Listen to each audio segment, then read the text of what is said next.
How is everyone doing today, ladies and gentlemen? This is Sanjay407 in case any of you are new to my channel or if any of you are returning or anything like that.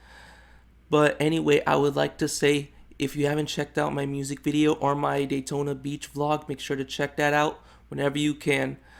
But this video isn't going to be a good one, but nor is it going to be a bad one. Why do I say that? It's because of it's been more than 1 year, a little more than 1 year since X passed away. Now you're probably wondering why I'm doing a video on this.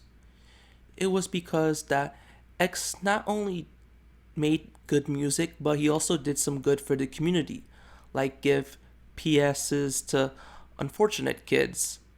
And his music was relatable too. It wasn't just party and mumble rap and all that stuff. It was relatable. He also did different genres, but we'll get to that a little later in this video. But for right now, let's just get to it. Extentacion, or X, or whatever you want to call him. He was a rapper, singer, and songwriter, and unfortunately passed away at the age of 20. Gone way too soon. I wouldn't expect someone that young to die so soon. He was also very versatile with some of his songs, like from 1 Minute to What Are You So Afraid Of, and pretty much Arms Around You to Look at Me.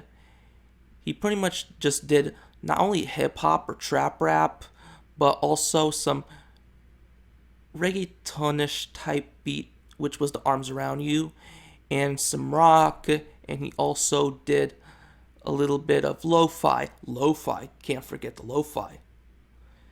And it actually helped me with my emotions. He was pretty much a hit maker, but he wasn't one of the biggest hit makers. So pretty much what he did, he just dropped hit after hit when he was dead. Sad was #1 on the Billboard Hot 100 when he died. The last person to accomplish something like this, a posthumous #1 hit, I hope I'm saying posthumous right, was Biggie.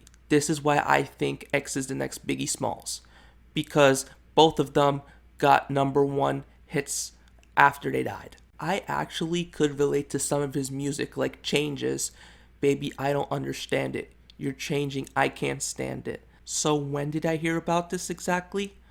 Well, when I was getting ready to go to a family friend's funeral, I found out that X was shot, and at 5:30 p.m.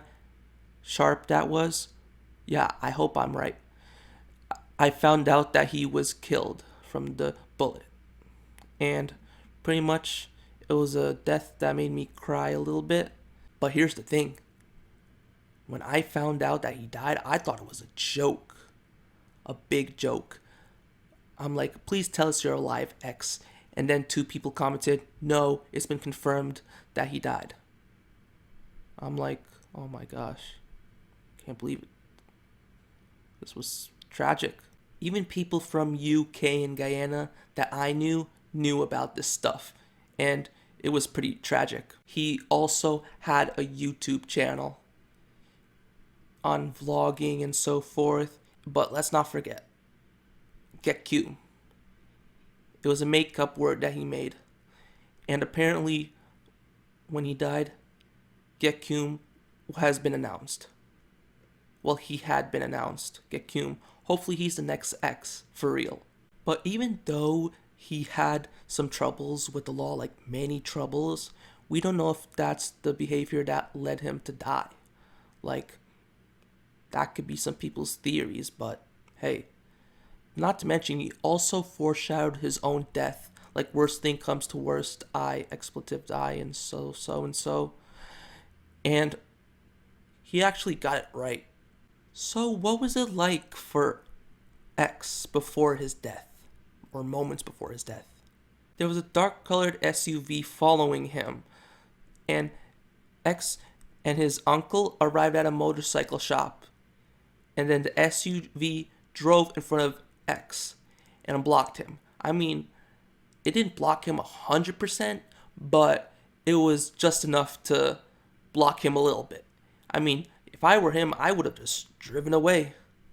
Not to mention his uncle ran out when the robbers came and threatened him.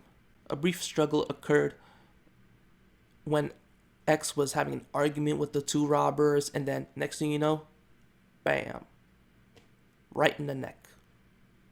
That's when all hell broke loose in Deerfield Beach. Now, why do I say this exactly? It's because they had the same apparel as those robbers. And the 4 perpetrators later on were arrested on those separate days. Not Soldier Kid and Soldier Jojo. Those other 4 people. You know what I mean, the perpetrators. Now, what was the aftermath of X's death exactly? So, in Los Angeles, there was going to be a memorial, but then the police had to come out because there was a riot and they had to come out with their riot gear, the police. So that's how much of a controversial figure he was. On June 27, 2018, fans paid tribute to X. I wish I was there to pay my respects to him. Now, this is something I'm going to have to be very detailed about. Billboard reported that Sad broke the single-day streaming record for Taylor Swift's Look What You Made Me Do. Yeah, you heard that. At that point, it was XXXTentacion over Taylor Swift, a popular pop star. Well, country pop star or whatever. And his album Question Mark reached number 3. It did not peak. It reached number 3 on the Billboard 200, which is the hottest 200 albums out there. And on June 28, 2018, the music video for Sad was released. It shows him attending his own funeral, unless I don't know if it was really him, but he probably it's a long process. Maybe somebody played as him and somebody played as him in his coffin, but we don't know. All in all, this was a big deal like Tupac's and Biggie's deaths. Why do I say that? It's because people saw a lot of it as the next big thing, and not in a good way, that is. But other than that, I hope all of you enjoyed this video. Well, watch the whole video, that is. Make sure you leave comments saying long live Jahseh, 1 year anniversary, LLJ, or whatever you want to pay your condolences to him and his family. But other than that, thank you all. Make sure to leave a like, comment, subscribe, share this to your friends, and turn on those notifications. 407 out. Long live X.